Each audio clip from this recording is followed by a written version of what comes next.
ಸಾಕ್ಷಿ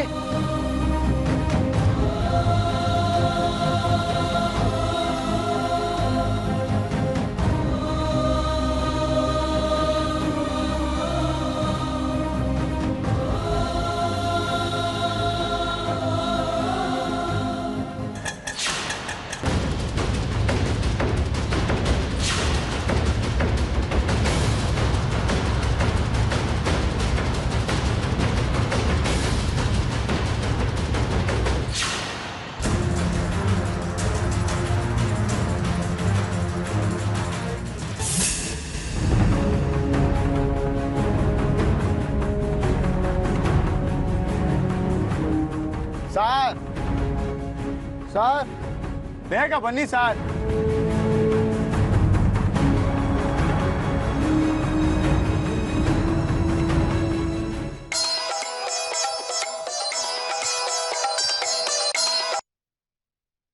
ಏನಪ್ಪ ಅದಿ ಆ ಪಾರ್ಟಿ ಸಿಕ್ಕದ್ನಾ? ಇನ್ನ ಇಲ್ಲ ಅಕ್ಕ, ಬ್ಯಾಂಕಿಗೆ ಕ್ಯಾಶ್ ತರ ಕಳ್ಸಿದಾರೆ, ಇನ್ನೂ ಬಂದಿಲ್ಲ. ನನಗೆ ಇನ್ನೂ ಜಾಸ್ತಿ ಹೊತ್ತು ವೇಟ್ ಮಾಡೋಕ್ಕಾಗಲ್ಲ ಅಕ್ಕ. ನಾಳೆ ನಿಮ್ಮ ರೈಟ್ ಹ್ಯಾಂಡ್ನ ಕಳಿಸಿ ಕಲೆಕ್ಟ್ ಮಾಡ್ಕೊಳ್ಳಿ. ಅಯ್ಯೋ ಅಂತ ಕೆಲಸ ಮಾಡ್ಕಿಟ್ಬಿಟ್ಟಿಯಾ? ಮತ್ತೆ ಅವ್ನು ಸಿಗೋದಿಲ್ಲ. ಇವತ್ತು ಎಷ್ಟೊತ್ತಾದ್ರೂ ಆಗ್ಲಿ ದುಡ್ಡು ವಸೂಲಿ ಮಾಡ್ಕೊಂಡೆ ಬಾ. ಅಲ್ಲ ಅಕ್ಕ, ಅದು ಅದು ಗಿದು ಅಂತ ನನ್ಗೇನು ಹೇಳೋಕ್ ಹೋಗ್ಬೇಡ. ನಾ ಹೇಳ್ದಷ್ಟು ಮಾಡು, ದುಡ್ಡು ವಸೂಲಿ ಮಾಡ್ಕೊಂಬ ಅಷ್ಟೇ. ಆಯ್ತು.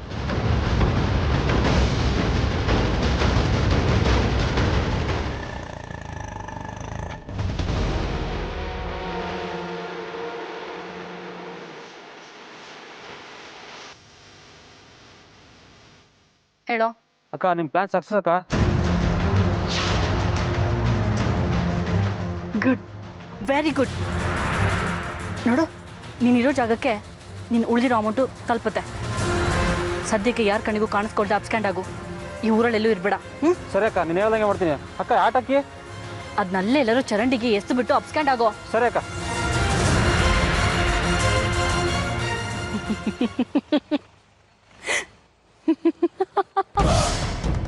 ನಾನ್ ಗೆದ್ದೆ, ನಾನ್ ಗೆದ್ದೆ, ನಾನ್ ಗೆದ್ದೆ ವಿಶಾಲು. ನೋಡ್ದ್ಯಾ ನನ್ನ ಪ್ಲಾನ್ ಹೇಗೆ ವರ್ಕೌಟ್ ಆಯ್ತು ಅಂತ? ಅದಕ್ಕೆ ಹೇಳೋದು, ಯಾವುದೇ ಕಾರಣಕ್ಕೂ ಈ ಅರ್ಪಿತನ ಅಂಡರ್ ಎಸ್ಟಿಮೇಟ್ ಮಾಡಬೇಡ ಅಂತ. ನೋಡ್ದ್ಯಾ ಆದಿತ್ಯ ಅವನಾಗವನೇ ಹೋಗಿ ಆ ಸಾಕ್ಷಿಗೆ ಹೇಗೆ ಆಕ್ಸಿಡೆಂಟ್ ಮಾಡ್ದ ಅಂತ. ಅಯ್ಯಯ್ಯೋ, ಏನ್ ತಲೆ ಮೇಡಮ್ ನಿಮ್ದು? ನೀವ್ ಇಲ್ಲಿರ್ಬಾರ್ದಾಗಿತ್ತು. ನಾನು ನಿಮ್ಮನ್ನೇನು ಅನ್ಕೊಂಡಿದ್ದೆ. ಈ ಕಾಲೆಳೆಯೋ ಮಾತೆಲ್ಲ ಬೇಡ. ಮೊದಲು ಆದಿತ್ಯಂಗೆ ಫೋನ್ ಮಾಡಿ ಅಲ್ಲಿಂದ ಬೇಗ ಹೊರಡೋಕೆ ಹೇಳು. ತಡ ಮಾಡೋದು ಬೇಡ. ಆಯ್ತು. ಹೇಳಿ ಅಕ್ಕ. ನಮ್ ಡ್ರೈವರ್ ಇನ್ನೂ ಅಲ್ಲಿ ವೇಟ್ ಮಾಡ್ತಾ ಇದ್ದಾನೆ ತಾನೆ? ಹೂನಕ್ಕ. ಸರಿ, ಆದಷ್ಟು ಬೇಗ ಅವ್ನು ದುಡ್ಡು ಕೊಟ್ಟು ಕಳಿಸ್ಬಿಡು. ಸರಿ ಅಕ್ಕ. ರೀ, ಎಷ್ಟೊದ್ರಿ ಕಾಯೋದು? ಇವಾಗ ನೀವು ದುಡ್ಡು ಕೊಡ್ತೀರಾ, ಓಡ್ಲಾ? ಸಮಾಧಾನವಾಗಿರು. ಬ್ಯಾಂಕಲ್ಲಿ ಕೊಡೋದು ದುಡ್ಡು ಲೇಟ್ ಆಯಿತು. ಚೆಕ್ ಮಾಡು, ಫುಲ್ ಅಮೌಂಟ್ ಇದೆ. ಬರ್ತೀನಿ.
I'm sorry, Sakshi.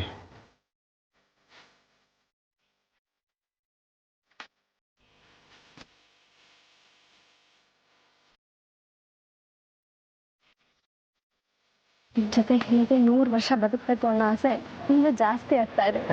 ನನ್ಗೆ ಇವಾಗೇ ಸತ್ತೋದ್ರೂ ಏನು ಬೇಜಾರಿಲ್ಲ ರಂಜಿತ್.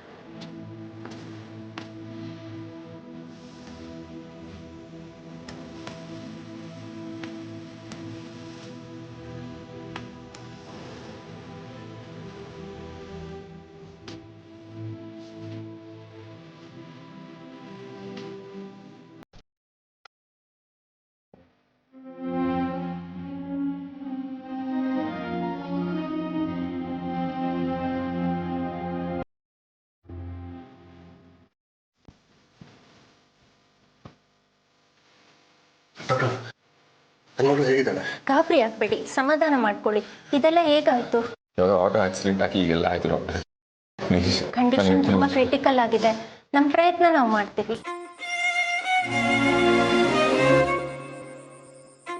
ಕ್ರಿಟಿಕಲ್ ಅಂದ್ರೆ ಸ್ಕ್ಯಾನಿಂಗ್ ರಿಪೋರ್ಟ್ ಬರಲಿ, ಬಂದ್ಮೇಲೆ ಹೇಳ್ತೀನಿ.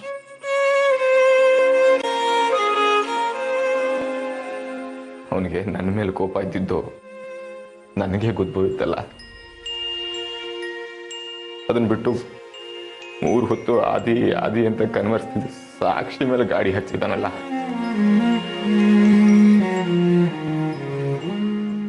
ಕೆಲವು ನಮ್ಮ ಜೀವನಕ್ಕೆ ಶಾಪ.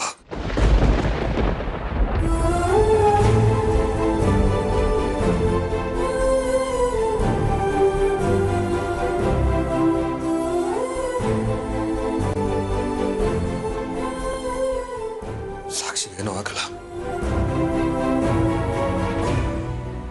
ಧೈರ್ಯವಾಗಿರಿ. ಪ್ರಾಮಾಣಿಕವಾಗಿ ಹೇಳ್ತಾ ಇದ್ದೀರಾ? ನನ್ನ ಸಮಾಧಾನಕ್ಕೆ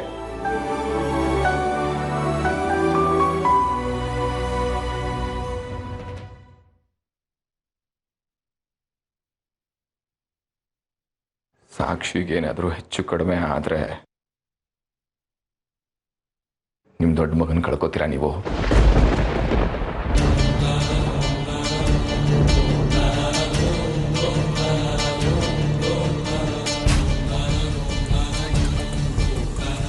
ನನಗೆ ಬೇರೆ ದಾರಿ ಇಲ್ಲ. ಅಲ್ಲ ರಂಜಿತ್, ದಯವಿಟ್ಟು ಕುಂತಿ ಥರ ಕೈ ಮುಗಿದು ನನ್ನನ್ನು ಕರ್ಣನ್ ಮಾಡಬೇಡಿ. ಈ ಸರ್ತಿ ಸೋಲಕ್ಕೆ ನನಗಿಷ್ಟ ಇಲ್ಲ. ಸೆಣಸೋಕೆ, ಸಂಹಾರಕ್ಕೆ ಮನಸ್ಸು ಸಿದ್ಧವಾಗಿದೆ.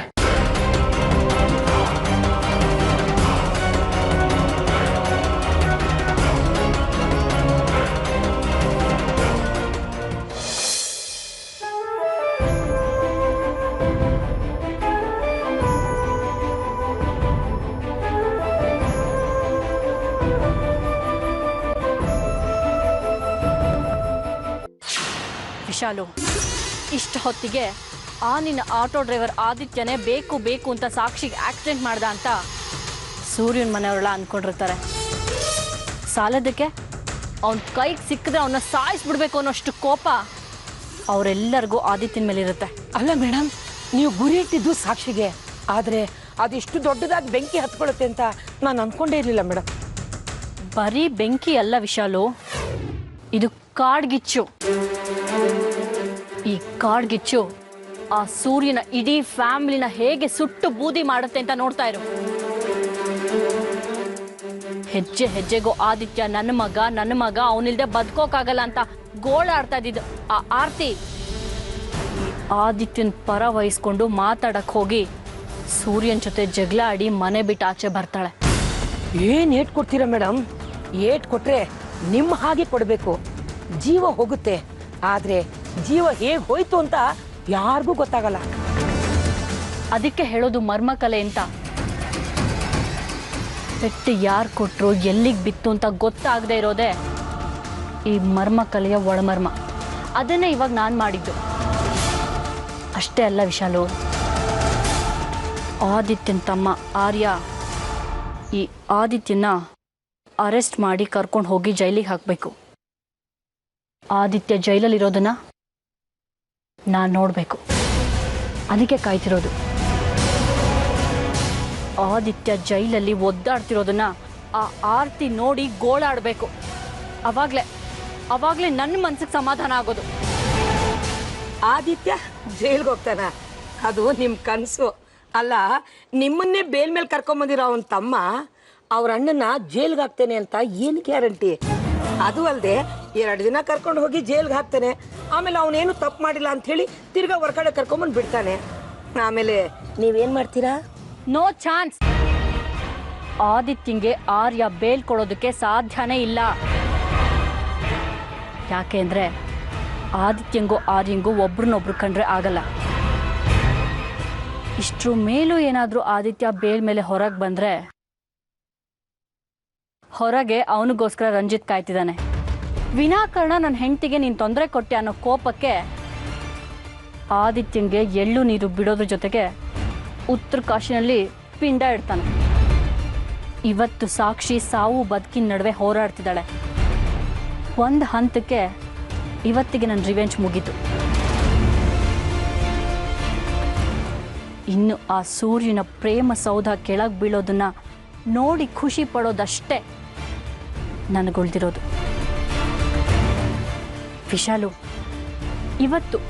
ಇವತ್ತು ಈ ಅರ್ಪಿತಾಗೆ ನೆಮ್ಮದಿ ಸಿಕ್ಕಿದೆ.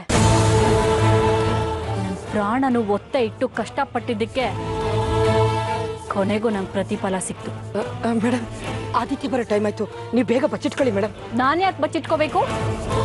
ಇನ್ಮೇಲೆ ಬಚ್ಚಿಟ್ಕೊಳ್ಳೋ ಕೆಲಸ ಏನಿದ್ರು ಆ ಆದಿತ್ಯಂದು. ಅಯ್ಯೋ ಮೇಡಮ್, ಅದು ಹಾಗಲ್ಲ. ಅವ್ನು ಮೊದ್ಲೇ ಕೋಪಿಷ್ಟ. ನೀವ್ ಈ ರೀತಿ ನಡ್ಕೋತಾ ಇರೋದು ಅವ್ನಿಗೇನಾದ್ರು ಗೊತ್ತಾಯ್ತು ಅಂದ್ರೆ ಅವನೇನಿಲ್ಲ, ನರಸಿಂಹಸ್ವಾಮಿ ಹಿರಣ್ಯಾಕ್ಷನ್ ಕಳ್ಳು ಬಗ್ದಂಗೆ ನಿಮ್ಮನ್ನ ಬಗ್ದು ಬಿಡ್ತಾನೆ. ಯಾರು ಯಾರನ್ನ ಬಗಿತಾರೆ ಅಂತ ನೋಡೋಣ. ನೀ ಟೆನ್ಷನ್ ತಗೋಬೇಡ, ಬರ್ಲಿ ಅವನು.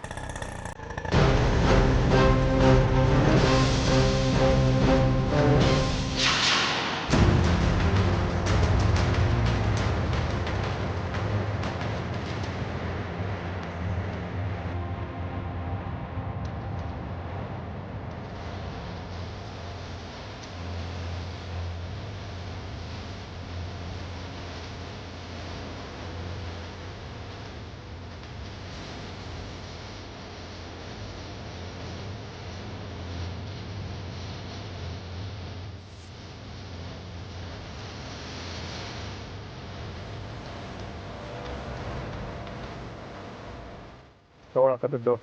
ಥ್ಯಾಂಕ್ಸ್ ಕಣಪ್ಪ. ಅದು ಇನ್ನೊಂದ್ಸಲ ಈ ರೀತಿ ಕೆಲಸಗಳು ಹೇಳ್ಬೇಡಕ್ಕ. ಆಯ್ತಪ್ಪ. ಈ ಮನೆ ಹಾಳಿನ ಯಾಕೆ ನಿನ್ ಜೊತೆ ಇಟ್ಕೊಂಡಿದ್ಯಾ? ಪಟ್ಟು ಮನೆ ಆಚೆ ಕಳ್ಸೋಣ. ಯಾಕಪ್ಪ, ನಿನಗೇನಾದ್ರೂ ಹೊಟ್ಟೆ ಉರಿನಾ? ಈ ರೋಡು ಈ ಮನೆ ಎಲ್ಲ ನಿಮ್ಮಪ್ಪನ ಸೊತ್ತಾ?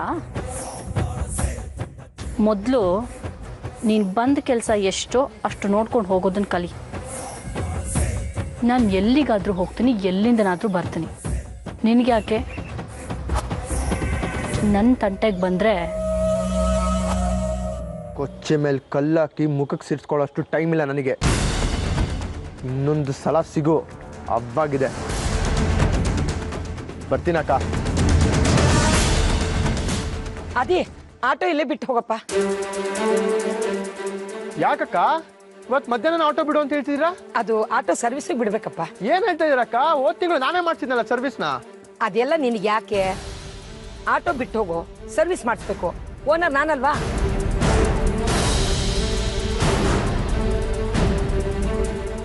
ನೋಡಕ್ಕ.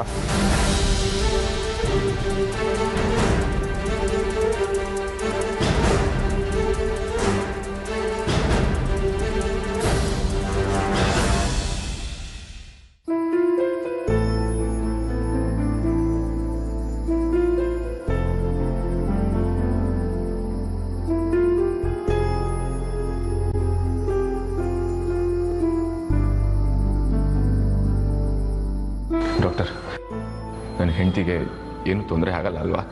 ಈಗಲೇ ಅದನ್ನೆಲ್ಲ ಏನೂ ಹೇಳೋಕ್ಕಾಗಲ್ಲ. ಪೇಷಂಟ್ಗೆ ತುಂಬ ಬ್ಲಡ್ ಹೋಗಿದೆ. ಬಿ ಪಾಸಿಟಿವ್ ಬ್ಲಡ್ ರೆಡಿ ಮಾಡಿ. ಸರಿ ಡಾಕ್ಟರ್.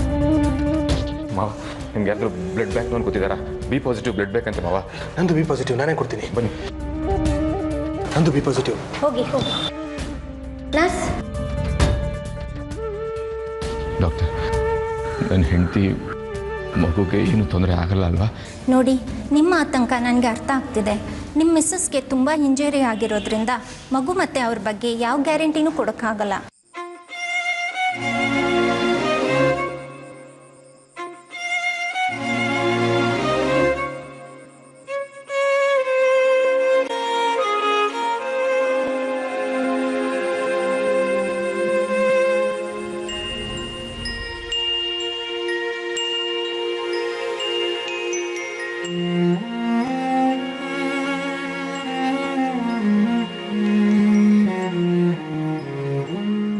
ದಯವಿಟ್ಟು ನನಗೆ ಸಾಂತ್ವನ ಹೇಳಿ, ಮನಸ್ಸನ್ನ ಶಾಂತಗೊಳಿಸಿ ನನ್ನನ್ನು ನಿಷ್ಕ್ರಿಯನನ್ನಾಗಿ ಮಾಡೋದಕ್ಕೆ ಪ್ರಯತ್ನ ಮಾಡಬೇಡಿ ಅತ್ತೆ. ಕ್ಷಣ ಕ್ಷಣಕ್ಕೂ ದ್ವೇಷದ ಕತ್ತಿ ಇರಿಯೋದಕ್ಕೆ ಮೊನಚಾಗ್ತಾ ಇದೆ. ನನ್ನ ಸಾಕ್ಷಿ ಗುಣವಾಗೋದ್ರ ಮೇಲೆ ನಿಮ್ಮ ಆದಿತ್ಯನ ಸಾವು ಬದುಕು ನಿಂತಿದೆ.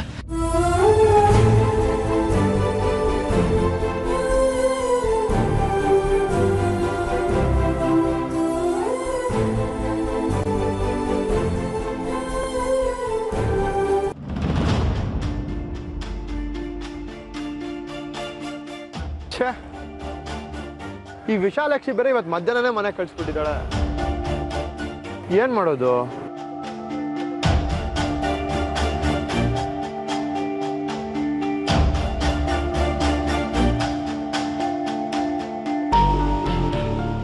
ಏನಿದು? ಶೋಭಮ್ಮ ಫೋನೇ ರಿಸೀವ್ ಮಾಡ್ತಿಲ್ಲ. ಓ, ಇವತ್ತು ಸಾಕ್ಷಿ ಪೂಜೆ ಇಟ್ಕೊಂಡಿದ್ದಾಳಲ್ವಾ? ಮೋಸ್ಟ್ಲಿ ಶೋಭಮ್ಮ ಅಲ್ಲಿಗೆ ಹೋಗಿರ್ಬೇಕು, ಅದಕ್ಕೆ ಫೋನ್ ರಿಸೀವ್ ಮಾಡ್ತಿಲ್ಲ. ಸಾಕ್ಷಿ ಇವತ್ತು ಪೂಜೆ ಇಟ್ಕೊಂಡಿದ್ದಾಳೆ. ನಾನು ಪೂಜೆಗೆ ಹೋದ್ರೆ ಅವಳು ಎಷ್ಟು ಖುಷಿ ಪಡ್ತಾಳಲ್ವಾ? ಆದ್ರೆ ನಾನೇನ್ ಮಾಡ್ಲಿ? ಆ ರಂಜಿತ್ ಅಲ್ಲೇ ಇರ್ತಾನೆ. ಅವನಲ್ಲಿದ್ರೆ ನಾನು ಹೋಗಕ್ ಸಾಧ್ಯನೇ ಇಲ್ಲ.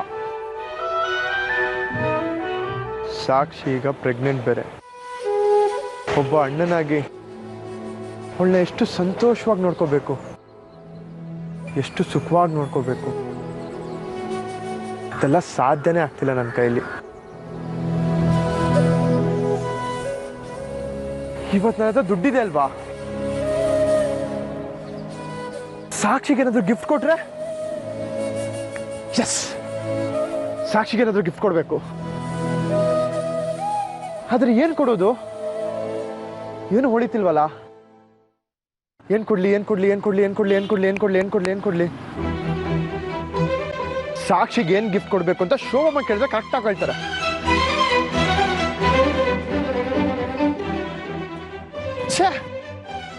ಏನ್ ಶೋಭಾ ಫೋನೇ ರಿಸೀವ್ ಮಾಡ್ತಿಲ್ವಲ್ಲ? ಮೋಸ್ಟ್ಲಿ ಫಂಕ್ಷನ್ ಅಲ್ಲಿ ಬ್ಯುಸಿ ಆಗಿರ್ಬೇಕು. ಶೋಭಂಗ್ ಫೋನ್ ರಿಂಗ್ ಆದ್ರೆ ಕೇಳಿಸ್ಬೇಕಲ್ವಾ? ಇವಾಗ ಯಾರಿಗೆ ಫೋನ್ ಮಾಡಿದ್ರೆ ಗೊತ್ತಾಗತ್ತೆ?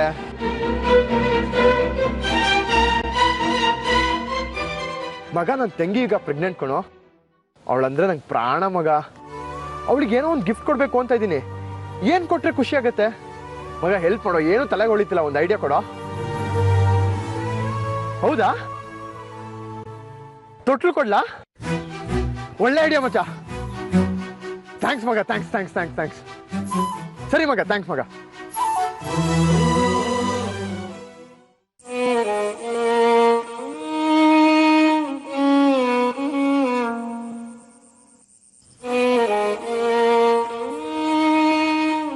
ಥ್ಯಾಂಕ್ಸ್ ಮಾವ.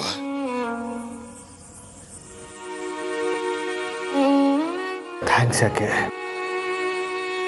ಅವಳು ನನಗೂ ಮಗಳೇ.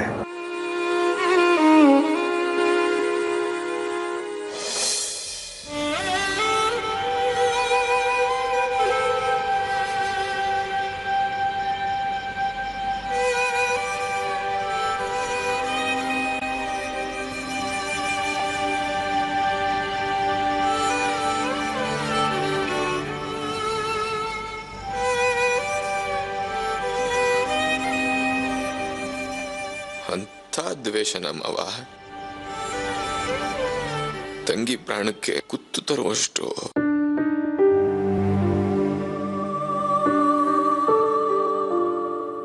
ಪೂಜೆ ಬೇಡ ಅಂತ ಹೇಳಿದೆ, ನನ್ನ ಮಾತು ಕೇಳಿಲ್ಲ ನೀವು. ಇವತ್ತೊಳಲ್ ಮಲಗಿದೆ.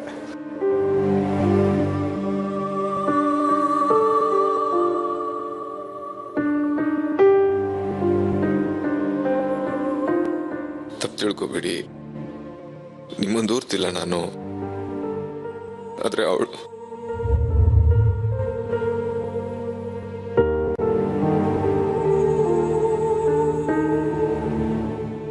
ನನಗೂ ಏನು ಹೇಳಬೇಕು ಅಂತ ಗೊತ್ತಾಗ್ತಿಲ್ಲ.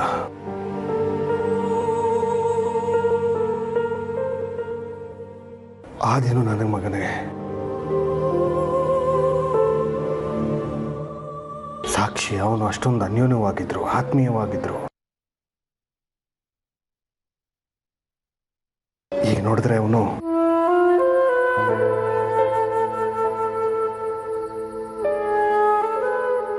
ನಾನು ಬಂದಿದ್ದು ಸಮಸ್ಯೆ ಅಲ್ವಾ?